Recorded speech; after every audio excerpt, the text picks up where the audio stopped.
সিংহায় ফুঁক দাও। আল্লাহর এই ফেরেশতা সিংহা হাতে নিয়ে মুখের কাছে নিয়ে আল্লাহর আরশে মুআল্লার দিকে তাকায় থাকে, একটা সেকেন্ডের জন্য এদিক আর ওদিক করে না। কখন রব হুকুম দিবে সিংহায় ফুৎকার দেওয়ার জন্য, যখন সিংহায় ফুৎকার দিবে, কুরআন বলতেছে ইদাস সামাউ ফাতারাত, আকাশ ভেঙ্গে ভেঙ্গে ভেঙ্গে ভেঙ্গে পড়তে থাকবে। ওয়া ইদাল কাওয়াকিবু তাসারাত, সমগ্র নক্ষত্রগুলি ভেঙ্গে ভেঙ্গে ভেঙ্গে ভেঙ্গে পড়তে থাকবে। ওয়া ইদাল বিহারু ফুজ্জিরাত, সমুদ্রের তলদেশ উদ্দোলিত হয়ে যাবে, সমগ্র পানিগুলি পৃথিবীর উপরে আছাড় মারবে, আর ধুয়ে পাইলে সব পৃথিবীবাসীকে নিয়ে যাওয়া হবে।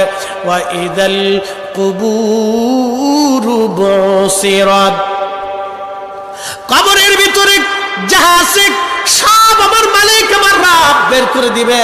কবর থেকে মানুষ বের হইয়া সেই দিন হাসরের ময়দানের দিকে দৌড়াইতে থাকবে, সবাই উলঙ্গ থাকবে, কিন্তু আমার নবীকে আল্লাহ ৭০,০০০ ফেরেশতা বেষ্টন করাইয়া জান্নাতের পোশাক পরাইয়া মহাসম্মানে ফেরেশতারা মিছিল দিয়ে দিয়া আমার নবীকে হাসরের ময়দানে মাকামে মাহমুদে বসাবে।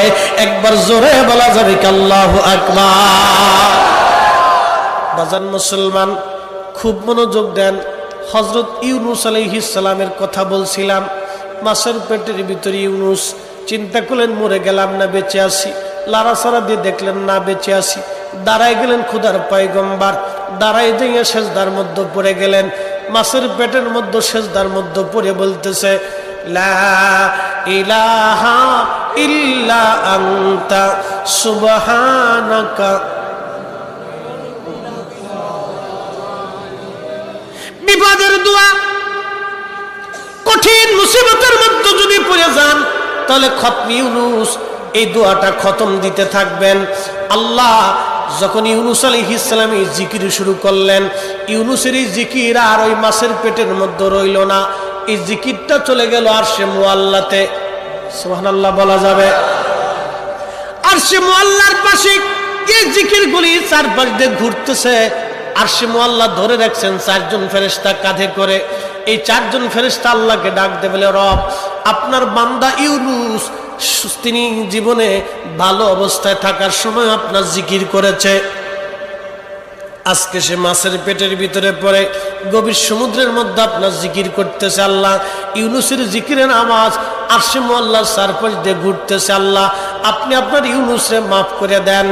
আল্লাহ নবী বলেন উম্মত রে, ওই সময় যদি ইউনূস সেজদার মধ্যে পড়ে এই দোয়া না পড়তেন তাহলে কিয়ামত পর্যন্ত আল্লাহ ইউনূসকে মাছের পেটের মধ্যে ওইভাবে রেখে দিতেন।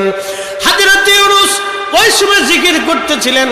এমন সময় ইউনূস আলাইহিস সালাম ডাক দিলেন, হে রব সমুদ্রের ভিতর থেকে আপনার জিকিরের আওয়াজ আসে, সমুদ্রের ভিতরে আপনার জিকির করে কে? আল্লাহ ডাক দিয়ে বলেন, ইউনূস তুমি সমুদ্রের ভিতরে জিকিরের আওয়াজ শোনো। সমুদ্রের পানি আমার জিকির করে, সমুদ্রের কঙ্কর আমি আল্লাহ জিকির করে, সমুদ্রের পাথর আমি আল্লাহ জিকির করে, সমুদ্রের বালুকণা আমি আল্লাহ জিকির করে, সমুদ্রের মাছ আমি আল্লাহর জিকির করে, সমুদ্রের শ্যাওলা আমি আল্লাহর জিকির করে, সমুদ্রের নিচে গাছ আমি আল্লাহ জিকির করে, সমুদ্রের নিচের পাহাড় আমি আল্লাহ জিকির করে। ওই জিকিরের আওয়াজ ইউনূস রে তোমার কানে লাগতেছে। আল্লাহ